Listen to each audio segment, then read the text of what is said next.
জুলাই আন্দোলনের শেষ দিন পর্যন্ত যার স্লোগানে উত্তপ্ত হয়ে উঠেছিল রাজশাহীর রাজপথ, সরকার পতনের শেষ ক্ষণ পর্যন্ত তাকে ও তার পরিবারকে যেতে হয়েছে জীবন ঝুঁকির মধ্য দিয়ে। প্রতিটি পদে পদে মৃত্যু ঝুঁকি তাড়া করেছে তাকে। আসলে 16 জুলাই যে এত মানুষ হবে, কারণ 16 জুলাইয়ের আমরা ভাবতেছিলাম যে ছাত্রলীগ হয়তো বা প্রত্যেকটা গেটে তালা দিয়ে দিবে, আমরা শিক্ষার্থীরা বের হতে পারবে না, কিন্তু শিক্ষার্থীদের ভিতরে যে স্পিরিট ছিল যে তারা অস্ত্রের মুখেও তারা তালা ভেঙে প্রত্যেকটা যার যার জায়গা থেকে, ওখানে কিন্তু কেউ নেতৃত্ব দেয় না, যার যার জায়গা থেকে নিজে মাঠে নেমে আসছে, মেয়েরা হলের তালা ভেঙে চলে আসছে। ওই দিনটা আসলে খুবই ক্রুশিয়াল ছিল।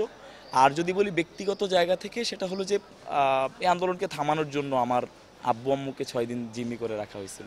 আব্বু হচ্ছে যেহেতু ব্রেন স্ট্রোকে ঢুকে, ওনাকে ঔষধ কিনতে যাইতে দেওয়া হয়নি, খাবার কিনতে যাইতে দেওয়া হয়নি, বাজার করতে যাইতে দেওয়া হয়নি। কারণ কি, ছেলেকে নিয়ে আসো তারপরে ট্রিটমেন্ট করো। গ্রেফতার আতঙ্ক, আন্দোলন বন্ধ করে দেয়া, ক্রসফায়ারের ঝুঁকি নিয়ে প্রতিটি দিন কাটিয়েছেন সামনের সারিতে থাকা ছাত্রনেতারা।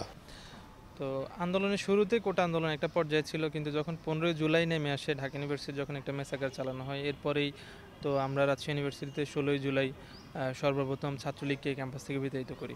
তো এরপরেই তো একটা গ্রেপ্তারের একটা সম্ভাবনা ছিল। এরপরে যখন এখানে পুলিশের গোলাগুলি হয়, গোলাগুলির পরে হচ্ছে যে পুরোপুরি কমপ্লিট শাটডাউনে চলে যায়। তো তখন হচ্ছে যে আমাদের নামে একটা মামলা দেওয়া হয়। তো মামলা দেওয়ার পর থেকে মূলত একটা আশঙ্কা কাজ করতেছিল যে গ্রেপ্তারের। তো তখন সর্বোচ্চ চেষ্টা ছিল আমাদের যে গ্রেপ্তারটা এড়ানো।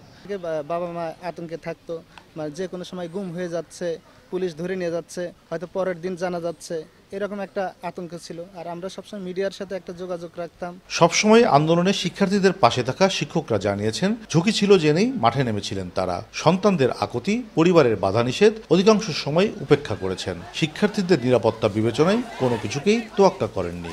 আন্দোলনের সময় যখন অনেক রাত্রে বাসায় ফিরতাম, বাসায় ফিরে টেলিফোনে অনেক যোগাযোগ করতাম কলিগদের সঙ্গে, ছাত্রছাত্রীদের সঙ্গে। আগামীকালকে আমরা কি করব, পরশুদিন কি করব। তখন অনেক আত্মীয় স্বজন বলেছিল যে তুমি চলে যাও, নিজেকে গোপন করো, লুকিয়ে রাখো। আমি সেটা করিনি। তো আমার সন্তানরা রাজপথে রক্ত দিচ্ছে, যাদেরকে আমি শ্রেণীকক্ষে পড়াই। আমার নিজের সন্তান চক্ষু হারিয়েছে পাবনাতে, আমি তাদেরকে পড়াই, সে জীবনে আর পৃথিবীর আলো দেখবে না।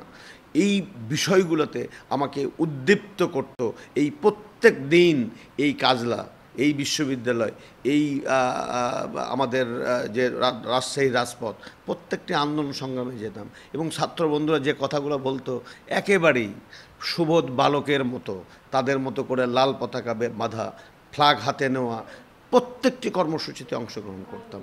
এমন হাজার টুকরো বড় বিপদের গল্প জন্ম নিয়েছে জুলাই আন্দোলনে। ঝুঁকি কিংবা মৃত্যু ভয় দমাতে পারেনি জুলাই যোদ্ধাদের। কাজী শাহেদ, দেশ টিভি, রাজশাহী।